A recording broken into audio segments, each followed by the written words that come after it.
बिस्मिल्लाहिर्रहमानिर्रहीम। अस्सलाम वालेकुम students, I am Mohammad Usman Ali, your mathematics teacher.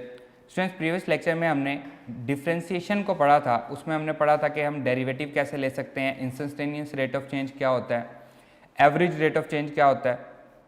तो सिंपली हम कह सकते हैं कि हमने रेट ऑफ चेंज के बारे में पढ़ा था और हमने ये सीखा था कि अगर हमारे पास कांस्टेंट फंक्शन हो तो उसका हम डेरिवेटिव कैसे ले सकते हैं, अगर हमारे पास लीनियर फंक्शन हो उसका डेरिवेटिव हम कैसे ले सकते हैं, अगर हमारे पास क्वाड्रेटिक फंक्शन हो उसका हम डेरिवेटिव कैसे ले सकते हैं। आज के लेक्चर में हम एक्सरसाइज 2.1 के कुछ प्रॉब्लम्स को सॉल्व करेंगे। आइए स्टार्ट करते हैं। जी स्टूडेंट्स, एक्सरसाइज 2.1 हम स्टार्ट कर रहे हैं।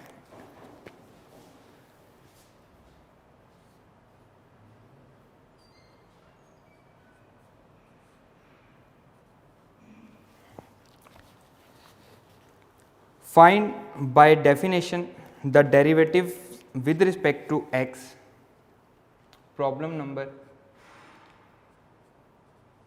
1. Find by definition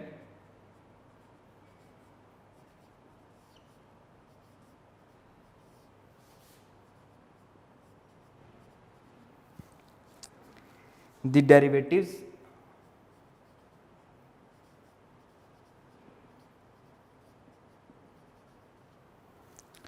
with respect to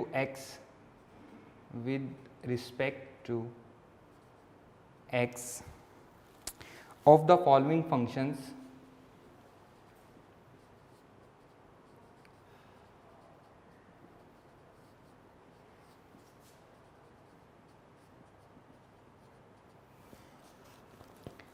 Defined as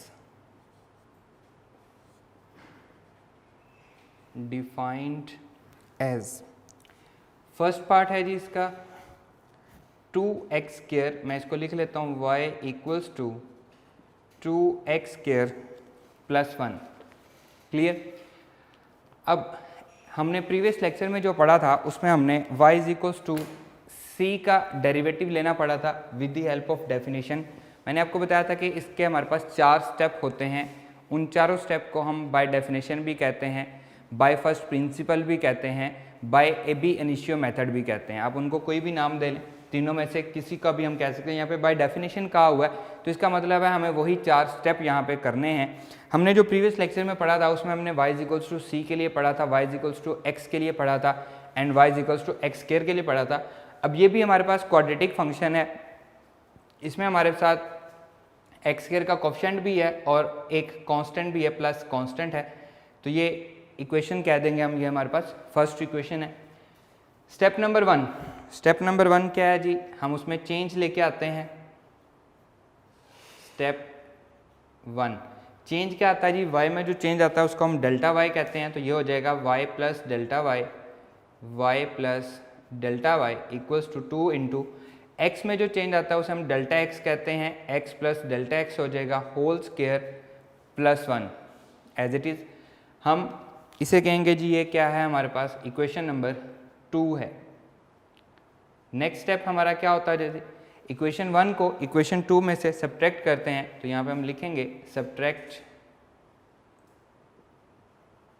subtract equation 1 from equation 2।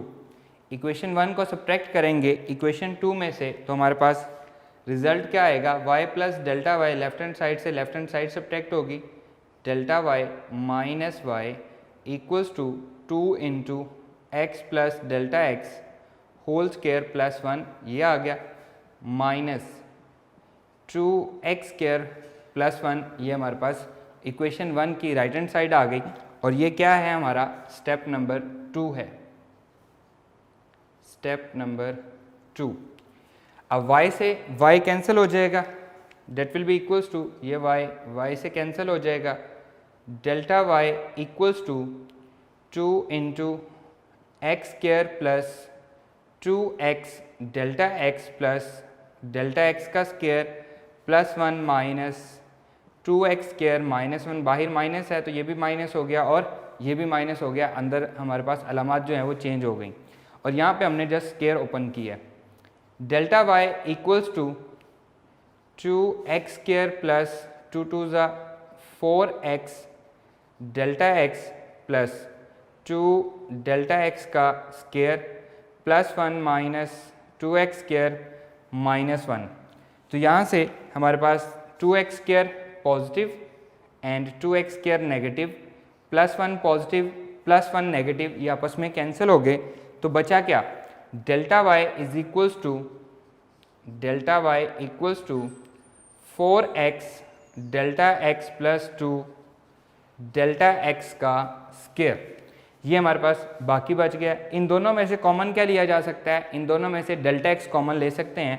तो हम इसको लिखेंगे delta y is equals to delta x, आप कॉमन ना भी लेना चाहें फिर भी आप इसको हल कर सकते हैं, 4x प्लस 2 डेल्टा x। दोनों में से मैंने क्या कॉमन ले लिया, डेल्टा x कॉमन ले लिया।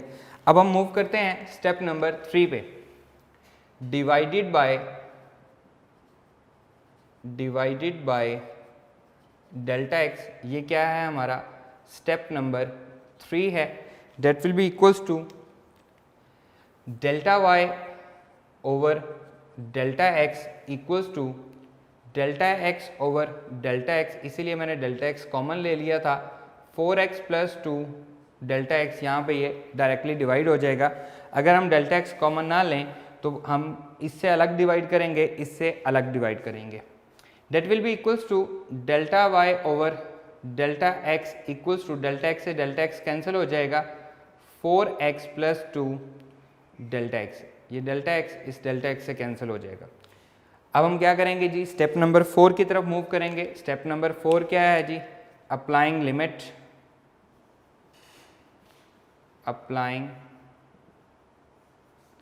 Limit delta x approaches to 0। इसको हम कहेंगे, ये क्या है हमारा, ये स्टेप नंबर 4 है। That will be equals to limit delta x approaches to 0 delta y over delta x equals to limit delta x approaches to 0 4x plus 2 delta x। Clear. ये क्या बन जाता है जी, ये dy ओवर dx बन जाता है। हम इसको प्रीवियस लेक्चर में भी पढ़ चुके हैं। ये हमारे पास डेरिवेटिव, y का derivative with respect to x। Question में भी हमें यही कहा गया था, the derivative with respect to x हमने फाइंड करना है। हमने क्योंकि इसको y का नाम दिया था तो हमने क्या कहा, y का derivative with respect to x। अगर आप इसको f ऑफ x से सॉल्व करते हैं तो वो भी आपको मैंने y is equals to f of x के साथ सॉल्व करके दिखाया हुआ है। ये आ जाएगा जी, इसमें लिमिट अप्लाई होगी 4x एज इट इज, क्योंकि यहाँ पे डेल्टा x नहीं है, प्लस 2 इंटू 0 हो जाएगा। तो dy ओवर dx इक्वल आ जाएगा 4x के, क्योंकि 2 इंटू 0 क्या हो जाएगा, 0 हो जाएगा। और यही हमारा रिक्वायर्ड आंसर भी है। हमने डेरिवेटिव फाइंड कर लिया है with respect to x। Clear. और हमने क्या किया है, ये बाय डेफिनेशन इसको सॉल्व किया है, या हम कह सकते हैं हमने इसको बाय फर्स्ट प्रिंसिपल सॉल्व किया है, या हम कह सकते हैं हमने इसको बाय ab initio मेथड इसको सॉल्व किया है। मैं इसको एक दफ़ा फिर रिपीट कर देता हूँ। इक्वेशन थी हमारे पास y is equals to 2x square plus 1। इसको हमने फर्स्ट इक्वेशन कह दिया। स्टेप 1 हम चेंज लेके आते हैं y में भी। y हमारा क्या है, डिपेंडेंट वेरिएबल है, और x हमारा क्या है, इंडिपेंडेंट वेरिएबल है। इसमें हम चेंज लेके आते हैं। y में जो चेंज आया उसको हमने क्या कहा, y प्लस डेल्टा y, और x में जो चेंज आया उसको हमने क्या कहा, x प्लस डेल्टा x। ये हमारे पास इक्वेशन नंबर 2 होगी। स्टेप 2 क्या है, सब्ट्रैक्ट इक्वेशन 1 फ्रॉम इक्वेशन 2। हमने इसको लेफ्ट हैंड साइड को लेफ्ट हैंड साइड से सब्ट्रैक्ट कर दिया, राइट हैंड साइड को राइट हैंड साइड से सब्ट्रैक्ट कर दिया, और इसको हमने सिंप्लीफाई कर लिया। सिंप्लीफाई करके हमारे पास ये आंसर आया। स्टेप नंबर 3 है divided by delta x. Delta x हम डिवाइड करेंगे तो क्या किया हमने, डेल्टा एक्स से डिवाइड कर दिया, तो हमारे पास ये आंसर आ गया। स्टेप नंबर 4 है हम लिमिट अप्लाई करते हैं। लिमिट अप्लाई की तो जो लेफ्ट हैंड साइड है वो dy ओवर dx बन गई। इस पे डेल्टा एक्स वाली जो थी वो टर्म 0 हो गई, और जो बाकी बच रहा है वो हमने यहाँ पे लिख दिया, और वही हमारा रिक्वायर्ड आंसर भी है। Clear students. अब हम मूव करते हैं इसके नेक्स्ट पार्ट पे। इसमें हमारे पास इससे जो मिलता जुलता पार्ट है वो 6th पार्ट है।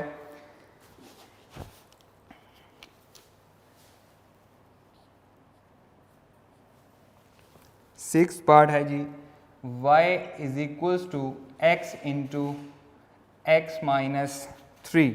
ये हमारे पास इससे मिलता जुलता पार्ट है। इसको हम सिंप्लीफाई करते हैं। सेम उसी तरह से जी स्टेप 1 आएगा, फिर स्टेप 2, फिर स्टेप 3, फिर स्टेप 4 और हम इसको सॉल्व करेंगे। ये हमारे पास आ जाती है जी equation number 1।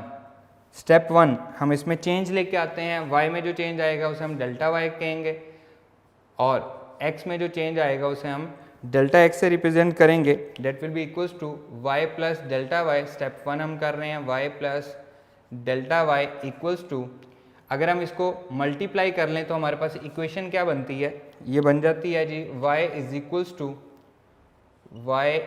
To x square minus 3x। तो इस तरह से ये हमारे लिए सॉल्व करना ज़रा इजी हो जाएगा। इसको हम कह लेते हैं इक्वेशन नंबर 1। और अब हम इसमें चेंज लेके आ रहे हैं, y में जो चेंज आया y प्लस डेल्टा y आ गया, x में जो चेंज आया x प्लस डेल्टा x, यहाँ पे आ जाएगा जी होल का स्क्वायर माइनस 3 इंटू यहाँ पर भी x है तो इसमें भी हम क्या लेके आएंगे, चेंज लेके आएंगे। जहाँ जहाँ पे हमारे पास इंडिपेंडेंट वेरिएबल x होगा हम उसमें चेंज लेके आएंगे। That will be equals to, ये आ जाएगा जी y प्लस, इसको आप यहाँ पे सिंप्लीफाई भी कर सकते हैं, इसका स्क्वायर ओपन कर दें, x square plus 2x delta x plus delta x का square minus 3x minus 3 delta x। Clear? That will be equals to y plus delta y equals to x square फिर minus 3x और ये 3 delta x है plus 2x delta x plus delta x का square minus 3x minus 3 delta x। इसे हम क्या कहेंगे, ये हमारा क्या है, इक्वेशन नंबर 2 है, इक्वेशन नंबर 2। अब हम क्या करेंगे जी, स्टेप नंबर 2 परफॉर्म करेंगे, subtract equation 1 from equation 2, subtract equation 1 from equation 2। Equation 1 को सब्ट्रैक्ट करेंगे इक्वेशन 2 में से, तो इसे हम क्या कहेंगे, ये हमारा क्या है, स्टेप नंबर 2 है, स्टेप नंबर 2 है। That will be equals to y plus delta y, left hand side से लेफ्ट हैंड साइड सब्ट्रैक्ट होगी, minus y equals to y plus delta y minus y equals to x square plus 2x delta x plus delta x का square minus 3x minus 3 delta x, फिर minus x square minus 3x, x square minus 3x। ये हमारे पास equation number 1 थी। That will be equals to y से y cancel हो जाएगा, ये बचेगा delta y equals to x square plus 2x delta x plus delta x का square minus 3x minus 3 delta x minus x square plus 3x हो जाएगा, बाहर minus है अंदर प्लस करेंगे, अंदर भी माइनस है तो माइनस माइनस क्या हो जाएगा, प्लस हो जाएगा।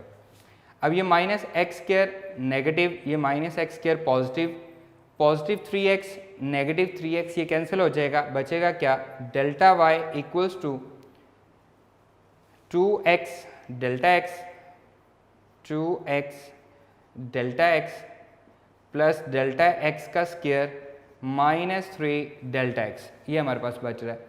अब हम क्या करेंगे, डेल्टा x सब में आ रहा है तो डेल्टा x कॉमन ले लेंगे, delta y equals to delta x हमने कॉमन ले लिया, ये आ गया जी 2x plus delta x minus 3, ये हमारे पास बाकी बच गया।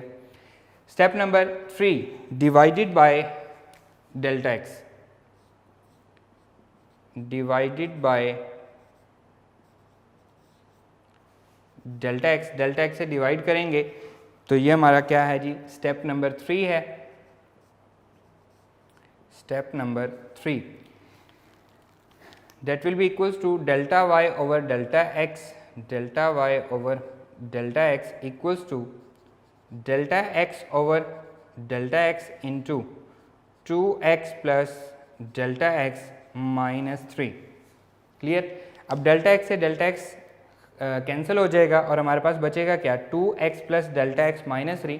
आइए इसको लिखते हैं जी स्टूडेंट। स्टेप नंबर 3 हम पहुंच चुके थे, हमने इसको डेल्टा x से डिवाइड किया था, delta y over delta x से डेल्टा x कैंसिल हो जाएगा तो हमारे पास बचेगा delta y over delta x equals to, delta x से डेल्टा x कैंसिल हो गया, 2x प्लस डेल्टा एक्स, इसको मैं लिख लेता हूँ 2x minus 3 plus delta x, क्योंकि डेल्टा एक्स से डेल्टा एक्स कैंसिल हो चुका था, 2x minus 3 plus delta x मैंने इसको एज इट इज़ लिख लिया। अब हमारे पास आता है जी step number 4, applying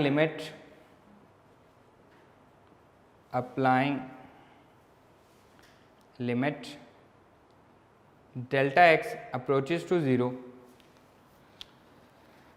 that will be equals to, इसे हम क्या कहेंगे, ये हमारा स्टेप नंबर 4 है, step number 4, that will be equals to limit delta x approaches to 0 delta y over delta x equals to limit delta x approaches to 0 2x minus 3 plus delta x. Clear? Limit apply करेंगे तो ये क्या बनेगा, ये बन जाएगा dy over dx equals to 2x as it is, क्योंकि यहाँ पे डेल्टा x नहीं है, constant as it is 3 as it is आ जाएगा, प्लस डेल्टा x किसको अप्रोच कर जाएगा, 0 को अप्रोच कर जाएगा। तो हमारे पास dy ओवर dx डेरिवेटिव क्या आएगा, dy ओवर dx, और y हमारा क्या है, y हमारे पास है x square minus 3x, that will be equals to 2x minus 3, ये हमारे पास इसका डेरिवेटिव आ रहा है विद रिस्पेक्ट टू x, और यही हमारा रिक्वायर्ड आंसर भी है। क्लियर? अब ये जो हमने क्वेश्चन किए हैं इसमें सिंपल हमारे पास एक्स स्क्वायर था या x की पावर 1 थी। अब हम देखते हैं कि हमारे पास जो गिवन क्वेश्चन दिए गए हैं इसमें हमारे पास जो नेक्स्ट दिया गया है x की पावर जो है -3 दी गई है, जैसा कि फोर्थ पार्ट में 1 ओवर एक्स क्यूब दिया गया, तो इसको मैं लिख सकता हूँ x की पावर -3। तो वो हम कैसे सॉल्व करेंगे, अगर हम सेकंड पार्ट देखें उसमें x की पावर 1/2 2 माइनस एक्स की पावर 1/2, तो पावर 1/2 को हम कैसे ओपन करेंगे, यहाँ पे तो स्क्वायर था, हमने उसको इजीली ओपन कर लिया, हमें उसमें कोई प्रॉब्लम नहीं आया, लेकिन पावर 1/2 हो तो हम क्या करेंगे। इसी तरह से अगर हमारे पास पावर 1/3 हो जाए, 3/2 हो जाए, 5/2 हो जाए, पावर 40 हो जाए, अगर ये क्यूब होती तो हमारे लिए आसान था, पावर 4 होती तो हमें उसका भी फॉर्मूला आता है, हम उसको ओपन कर सकते थे। पावर 40 के लिए हम क्या करेंगे, पावर 100 के लिए हम क्या करेंगे, -100 के लिए क्या करेंगे। तो ये हमारे पास पावर्स हैं, उनके लिए हम उनको कैसे सॉल्व करेंगे। अगर तो हमें उसके स्क्वायर वगैरह था वो तो हमने इजीली सॉल्व कर लिया, लेकिन अब बड़ी पावर्स हैं या फ्रैक्शन में पावर्स हैं तो हम उनको कैसे सॉल्व करेंगे। जी स्टूडेंट्स, अभी हमने जिक्र किया है कि x की हायर पावर के लिए हम उसको कैसे सॉल्व करेंगे, या अगर x की पावर जो है वो फ्रैक्शन में आती हैं तो उसे हम कैसे सॉल्व करेंगे, उसको हम डिस्कस करते हैं। उसके लिए हम पढ़ेंगे बाइनोमियल थ्योरम को, फर्स्ट ईयर में हम पढ़ के आए हैं इसको चैप्टर नंबर 8 में, बाइनोमियल थ्योरम, बाइनोमियल थ्योरम वहाँ पे हमने पढ़ा था। अब मैं यहाँ पे उसकी सिंपलेस्ट फॉर्म लिखूंगा जिसकी हमें ज़रूरत है, 1 + x whole power n। Binomial theorem की सिंपलेस्ट फॉर्म में यहाँ पे लिख रहा हूँ।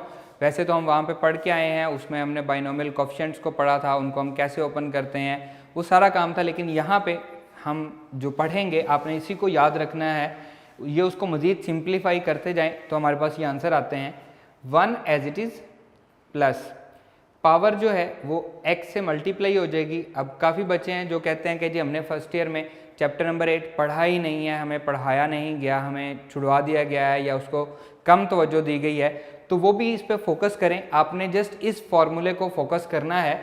हमारे पास 1 + x है और हम नेक्स्ट जितने भी क्वेश्चन करेंगे हम उनमें इस टर्म को एक्सपेंड करेंगे। हम जैसी भी हमें टर्म दी गई होगी हम कोशिश करेंगे कि हम उसको 1 + x की फॉर्म में बना सकें। 1 + 1 एज इट इज़, पावर जो है वो x से मल्टीप्लाई होकर सेकेंड टर्म बनाएगी, plus power as it is, power में से 1 माइनस कर देंगे, n × n - 1 divided by 2 factorial into, अब सेकेंड टर्म क्या है x, उसका स्क्वायर आ जाएगा, plus up to so on last term क्या आएगी, x पावर n आएगी।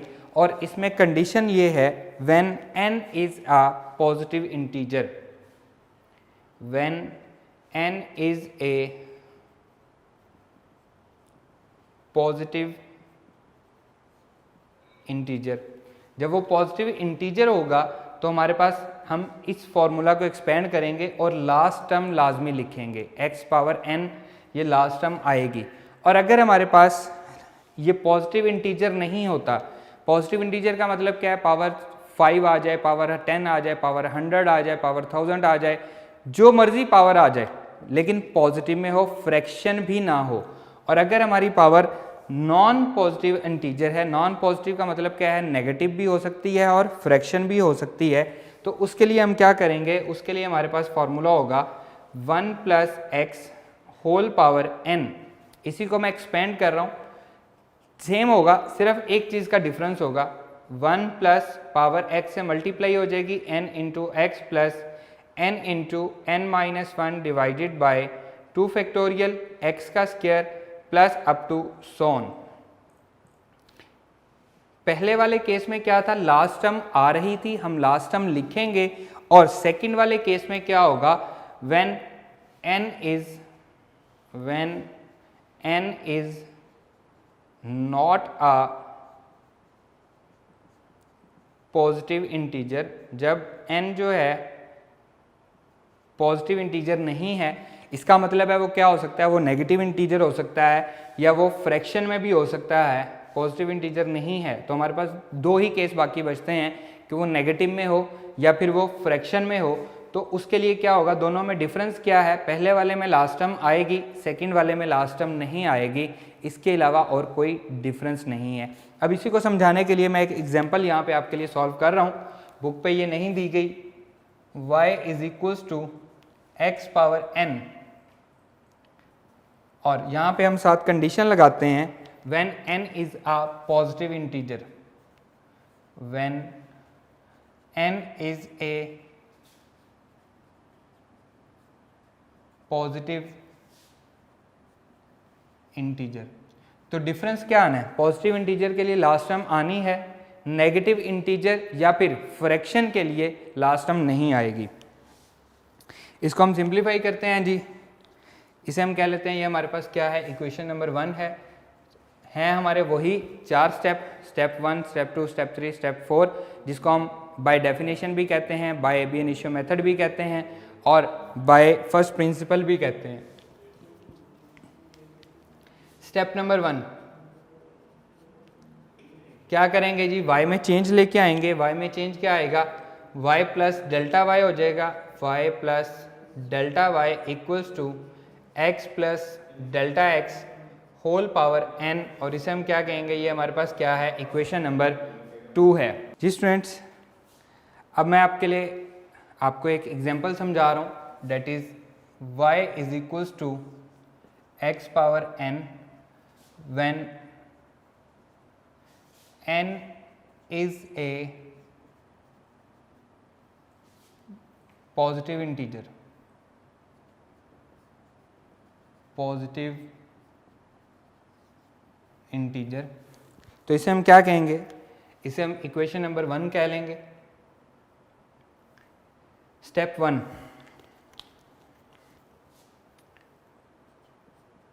स्टेप नंबर 1 क्या होगा जी, y में चेंज आएगा और x में चेंज आएगा। y हमारे पास क्या है, डिपेंडेंट वेरिएबल है, और x हमारे पास क्या है, इंडिपेंडेंट वेरिएबल है, x plus delta x whole power n, और इसे हम क्या कहेंगे, ये क्या है, इक्वेशन नंबर 2 है।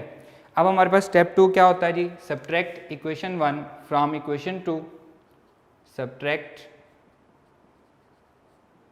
इक्वेशन 1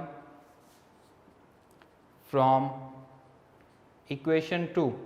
इक्वेशन 1 को हम सब्ट्रैक्ट करेंगे इक्वेशन नंबर 2 में से, इसे हम क्या कहेंगे, ये हमारे पास है जी step number 2, step number 2 that will be equals to, left hand side से लेफ्ट हैंड साइड सब्ट्रैक्ट हो जाएगी, y plus delta y minus y, left hand side से लेफ्ट हैंड साइड सब्ट्रैक्ट हो गई, x plus delta x whole power n minus x power n। यहाँ तक हमने वही काम किया है जो हम पहले भी क्वेश्चन में कर चुके हैं। हमने क्या किया, स्टेप 1 किया, डिपेंडेंट और इंडिपेंडेंट हमारे पास जो वेरिएबल थे उनमें हम चेंज लेके आए। स्टेप 2 क्या किया हमने, इक्वेशन 1 को इक्वेशन 2 में से सब्ट्रैक्ट कर दिया। y में से y कैंसिल हो जाएगा, y से पॉजिटिव y नेगेटिव y आपस में कैंसिल आउट हो जाएंगे। Delta y equals to x plus delta x whole power n minus x power n। अब यहाँ पे हमें क्या है, n को हम कैसे ओपन करेंगे, इसके लिए हम हेल्प लेंगे बाइनोमियल थ्योरम की। पावर हमारे पास क्या है, n is a positive integer है, तो हम इसमें लास्ट टर्म लिखेंगे। अगर n हमारे पास नॉट अ पॉजिटिव इंटीजर होती, मतलब नेगेटिव इंटीजर होती या पावर फ्रैक्शन में होती, तो हम ये वाला सेकंड वाला लिखते। क्लियर। अब हमारे पास ये है, तो पहले हम इसको 1 प्लस एक्स की फॉर्म में बनाएंगे। 1 प्लस एक्स की फॉर्म में हम इसको बनाएंगे। यहाँ पे हमारे पास 1 प्लस एक्स नहीं दिया गया, तो हम इसको बनाएंगे। क्या करें जी, इसको 1 बनाने के लिए क्या करें, x को कॉमन ले लेते हैं, या हम कहते हैं x से मल्टीप्लाई और डिवाइड कर देते हैं, दोनों एक ही बातें हैं। तो ये बनेगा डेल्टा y, इसको समझ लें। ये अब आपने हर क्वेश्चन में यही काम करना है, जितने भी आपके क्वेश्चंस होंगे उनमें आप यही काम कर रहे होंगे। हम यहाँ पे x कॉमन ले लेते हैं। जब कॉमन लेंगे तो ये n भी उसके साथ बाहर आएगा, x power n। x common लिया, यहाँ पे 1 बचा, यहाँ पे तो x था ही नहीं, इसलिए यहाँ पे x से डिवाइड हो गया और whole power n minus x power n। इस स्टेप को दोबारा समझ लें। आपको ये हर क्वेश्चन में, नेक्स्ट आने वाले जितने भी क्वेश्चन हैं उनमें ये काम आपने करना है कि इस ये जो हमारे पास वैल्यू आ रही है, इसको आपने 1 प्लस एक्स की फॉर्म में बनाना है। अब ज़रूरी नहीं है कि यहाँ पे सेकंड हमारे पास x ही हो, यहाँ पे कोई भी हमारे पास वेरिएबल आ सकता है। यहाँ पे 1 आना चाहिए, 1 प्लस वेरिएबल पावर उसकी जो भी होगी। अब इसको हम करेंगे क्या, यहाँ से हम x कॉमन ले लेंगे। आप इसको ये भी कह सकते हैं कि x से मल्टीप्लाई x से डिवाइड कर दें, ज़रा थोड़ा लेंथी हो जाएगा। x को कॉमन लेना, ज़रा स्टेप 2-3 छोड़ के हम डायरेक्टली ये लिख सकते हैं। तो ये क्या हो जाएगा, x को कॉमन लेंगे तो यहाँ से x 1 बचेगा, और जो हमने x कॉमन लिया है दोनों में से, वो पावर भी उस पर अप्लाई होगी, इसलिए x पावर n लिखेंगे। फिर यहाँ पे 1 आ गया, यहाँ पे तो x था ही नहीं, तो कॉमन किधर से लेते, तो इसलिए हम उसको डिवाइड करेंगे x से।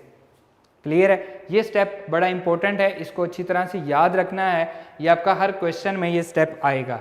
अब दोनों में क्या कॉमन है, x पावर n दोनों में कॉमन है, तो हम कॉमन ले लेंगे। Delta y equals to x power n 1 plus delta x divided by x whole power n minus 1, और ये आपकी ब्रैकेट क्लोज हो गई। अब हम इस पे लगाएंगे बाइनोमियल थ्योरम। तो यहाँ पे हम लिखेंगे binomial theorem,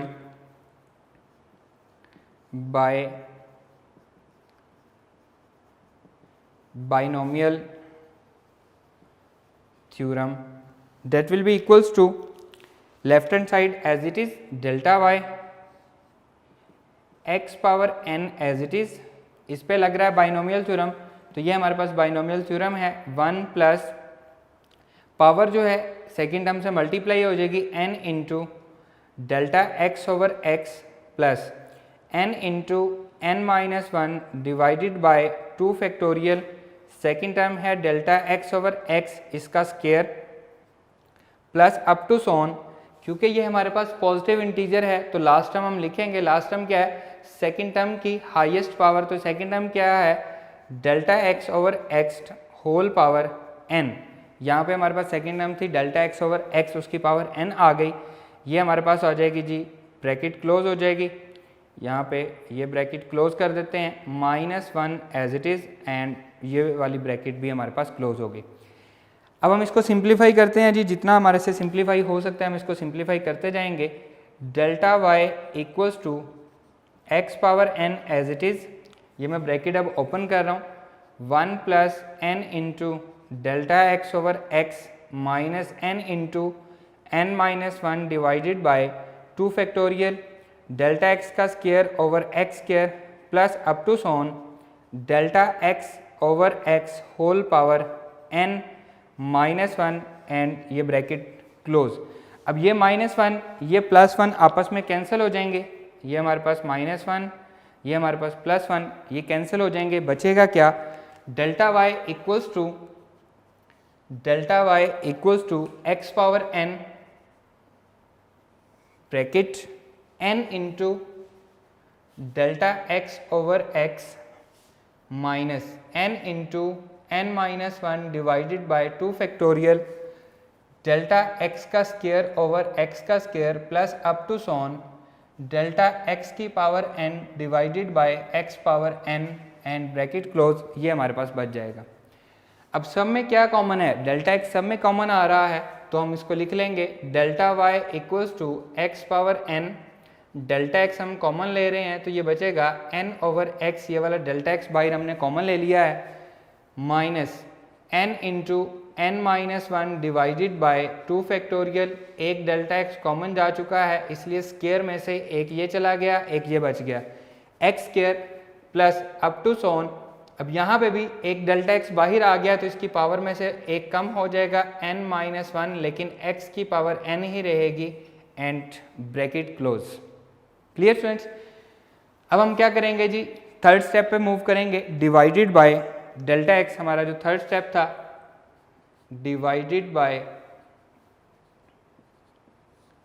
delta x, delta x से डिवाइड करेंगे, इसे हम कहते हैं जी ये क्या है, स्टेप नंबर 3 है, step number 3 that will be equals to delta y over delta x, delta y over delta x, left hand side को मैंने डिवाइड कर दिया x power n, delta x divided by delta x, इसीलिए हमने delta x common लिया था ताकि हम बाहर ही उसको डिवाइड कर दें, बाकी टर्म्स एज इट इज रहेंगी n over x n into n minus one divided by 2 factorial delta x over x square plus up to so on delta x whole power n minus one divided by x power n and bracket close. Delta x से delta x cancel हो जाएगा तो हमारे पास बचेगा क्या, that will be equals to delta y over delta x equals to x power n into n over x minus n into n minus one divided by 2 factorial delta x over x square plus up to so on delta x whole power n minus one divided by x power n, ये हमारे पास बच जाएगा। अब हम क्या करेंगे जी, step number 4, applying limit, applying limit delta x approaches to 0, इस पे हम लिमिट अप्लाई कर रहे हैं, इसको हम क्या कहते हैं जी, ये हमारा स्टेप नंबर 4 होता है, स्टेप नंबर 4। तो लेफ्ट हैंड साइड पे भी अप्लाई होगी और राइट हैंड साइड पे भी, limit delta x approaches to 0 delta y over delta x equals to limit delta x approaches to 0 x power n into n over x minus n into n minus one divided by 2 factorial delta x over x square plus up to so on delta x whole power n minus one divided by x power n and bracket close, ये मैंने as it is लिखा है। अब जब limit apply होगी तो left hand side क्या बनेगी, ये बन जाएगी dy over dx equals to x power n as it is n over x, इसमें हमारे पास डेल्टा x नहीं है तो ये भी हमारे पास n over x as it is आ जाएगा। यहाँ पे जैसे जैसे डेल्टा x 0 को अप्रोच करेगा तो ये वाली टर्म 0 डिवाइडेड बाय समथिंग, ये भी 0 को ही अप्रोच करेगी, और जितनी भी हायर टर्म्स हैं सारी की सारी 0 को अप्रोच करेंगी, तो क्योंकि सब में डेल्टा x आ रहा है तो plus 0 plus up to so on last term भी क्या होगी, 0 ही रहेगी। तो हमारे पास आंसर क्या आ रहा है जी, x power n over x, या फिर हम इसको लिख सकते हैं x power n into x power minus one, जो डिनोमिनेटर में था पावर 1 थी, ऊपर आके पावर क्या हो गई, नेगेटिव होगी, बेस सेम हो तो पावर्स ऐड होती हैं, n into x power n और power minus one, n minus one हो जाएगी, और यही हमारा रिक्वायर्ड आंसर भी है। अब इस सारे को मैं दोबारा रिपीट कर रहा हूँ, आ जाएं स्टार्ट से हम इसको शुरू करते हैं जी स्टूडेंट्स। बाइनोमियल थ्योरम से हमने स्टार्ट लिया था 1 plus x whole power n, तो मैंने आपको कहा था कि अगर आपने ये पढ़ा है चैप्टर नंबर 8 में तो वेल एंड गुड है, अगर आपने नहीं पढ़ा तो आप इसको अच्छी तरह से याद कर लें, क्योंकि ये अब हर क्वेश्चन में, जितने भी हम 2.1 और 2.2 के क्वेश्चन करेंगे उनमें हम इसको बार बार यूज़ करेंगे। ये इसको हमने एक्सपेंड किया है, पहली टर्म एज इट इज़, दूसरी टर्म के साथ पावर मल्टीप्लाई हो गई, power as it is power में से 1 माइनस हो गया divided by 2 factorial x square. Third term भी हम लिख सकते हैं, फोर्थ भी लिख सकते हैं, लेकिन जैसा कि आप जानते हैं कि सारी की सारी ज़ीरो होनी है तो हमें मज़ीद इसको लिखने की ज़रूरत नहीं है सेकेंड टर्म। और अगर हमारे पास n जो है वो पॉजिटिव इंटीजर है तो लास्ट टर्म क्या आ जाएगी, x पावर n आ जाएगी। अगर हमारे पास पॉजिटिव इंटीजर नहीं है तो मतलब क्या है, वो नेगेटिव है या फिर वो फ्रैक्शन में है, नेगेटिव या फ्रैक्शन 1/2, 5/2, 3/4, तो ये हमारे पास फ्रैक्शन है। तो दोनों में डिफरेंस क्या है, सिर्फ और सिर्फ यहाँ पे लास्ट टर्म आ रही है, यहाँ पे लास्ट टर्म नहीं आएगी। तो इसको समझाने के लिए दोनों को मैं फर्स्ट वाले को समझा रहा हूँ पहले, when n is a positive integer. मैंने एक एग्जांपल लिया, अब बुक में ये एग्जांपल मौजूद नहीं है, ये आपको समझाने के लिए ली गई है। y is to x power n। Step हमारे पास वही 4 हैं जो हमने करने हैं, जिसको हम बाय फर्स्ट प्रिंसिपल कहते हैं, बाय डेफिनेशन कहते हैं, या बाय एबी इनिशियो मेथड कहते हैं। इसको हमने इक्वेशन 1 कह लिया, इसमें हम चेंज लेके आए y plus delta y equals to x plus delta x. Dependent variable में भी चेंज आया और इंडिपेंडेंट वेरिएबल में भी चेंज आया। सब्ट्रैक्ट इक्वेशन 1 फ्रॉम इक्वेशन 2, तो ये हमने सब्ट्रैक्ट कर दी और ये हमारे पास रिजल्टेंट आ गया। यहाँ तक कोई फ़र्क नहीं है, जो हमने पहले क्वेश्चन किया बिल्कुल सिंपल है। अब आके चेंज आता है कि इसको हम कैसे सिंप्लीफाई करेंगे, तो इसको हम बनाएंगे सेम इसके जैसा 1 प्लस एक्स के जैसा। तो उसके लिए हमने क्या किया, इसमें से हमने x कॉमन ले लिया, x कॉमन लिया तो पावर भी एज इट इज़ उसके साथ आई। x कॉमन लिया तो यहाँ पे 1 बच गया और यहाँ पे क्योंकि x नहीं था तो वो x यहाँ पे डिवाइड हो गया और पावर n आ गई। अब दोनों में से कॉमन क्या लिया, x पावर n हमने कॉमन ले लिया, तो ये बना 1 plus delta x over x whole power n minus 1। इस पे अब हम बाइनोमियल थ्योरम लगाएंगे जो कि हमने यहाँ पे पढ़ा है। तो हम क्या करेंगे एडिटर यार ये दरमियान में से काट दीजिएगा। तो हम क्या करेंगे जी, इस पे हम बाइनोमियल थ्योरम लगाएंगे। Binomial theorem x power n as it is आ गई 1, फिर पावर इससे मल्टीप्लाई हो गई सेकंड वाली टर्म से delta x over x plus n into n minus 1। उसी तरह से हम चल रहे हैं divided by 2 factorial second term का square delta x over x whole का square plus up to so on delta x over x whole power n, ये लास्ट टर्म आ गई और ये वाला माइनस 1 एज इट इज़ आ गया। अब मैंने ये वाली ब्रैकेट ओपन की तो सारा एज इट इज़ लिखा, सिर्फ ये माइनस 1 और प्लस 1 आपस में कैंसिल हो गया। x power n as it is n into delta x over x, फिर minus n into n minus 1 2 factorial delta x का square over x square plus up to so on delta x power n divided by x power n। क्योंकि third term में हम divided by delta x करते हैं तो मैंने क्या किया, डेल्टा एक्स को इनमें से कॉमन ले लिया, तो जो बाकी बचा वो ये लिख दिया है। डेल्टा एक्स से डिवाइड किया तो ये कैंसिल हो गया और हमारे पास ये बाकी बच गया, बाकी एज इट इज़ लिखता जा रहा हूँ। अप्लाइंग लिमिट, लिमिट अप्लाई की स्टेप नंबर 4 है, left hand side dy over dx बन गई। राइट हैंड साइड पे जब लिमिट अप्लाई हुई तो x पावर n में क्योंकि डेल्टा x नहीं है as it is, n over x में भी डेल्टा x नहीं था एज इट इज़। जैसे जैसे डेल्टा x 0 को अप्रोच करेगा ये वाली टर्म जो है delta x over x square, next term में होगी delta x square over x cube, उससे नेक्स्ट वाली में होगी delta x power cube divided by x power 4 up to so on. Last term क्या आ रही है, delta x power n minus 1 divided by x power n। सारी की सारी टर्म्स क्या हो जाएंगी, जीरो हो जाएंगी, क्योंकि जैसे जैसे डेल्टा x 0 को अप्रोच करेगा ये वाली टर्म्स भी किसको अप्रोच करती जाएंगी, 0 को अप्रोच करती जाएंगी, इसलिए मैंने यहाँ पे 0 लिख दिया है। फिर क्या बचा है, x power n over x, इसको हम लिख सकते हैं x की पावर ऊपर आके नेगेटिव हो जाएगी। बेस सेम हो तो पावर्स ऐड होती हैं, इसलिए हमने x की n माइनस 1 पावर्स को ऐड कर दिया। सो हमारे पास यही हमारा आंसर आ गया। Clear students? जी स्टूडेंट्स, ये हमारे पास आंसर आ गया है। अब हम पढ़ चुके हैं कि अगर हमारे पास पावर जो है वो पॉजिटिव हो, जैसे कि पावर 20 हो जाए, पावर 100 हो जाए, पावर 40 हो जाए, पावर 15 हो जाए, जो मर्जी पावर हो लेकिन पॉजिटिव हो, उसको हमने कैसे सॉल्व करना है वो हम सीख चुके हैं। इंशाल्लाह नेक्स्ट लेक्चर में हम सीखेंगे कि अगर हमारे पास power not a positive integer हो तो हम उसके लिए क्या करेंगे। हमारा ये लेक्चर यहीं पे ख़त्म होता है। नेक्स्ट लेक्चर में आपसे मुलाकात होगी। अल्लाह हाफिज़।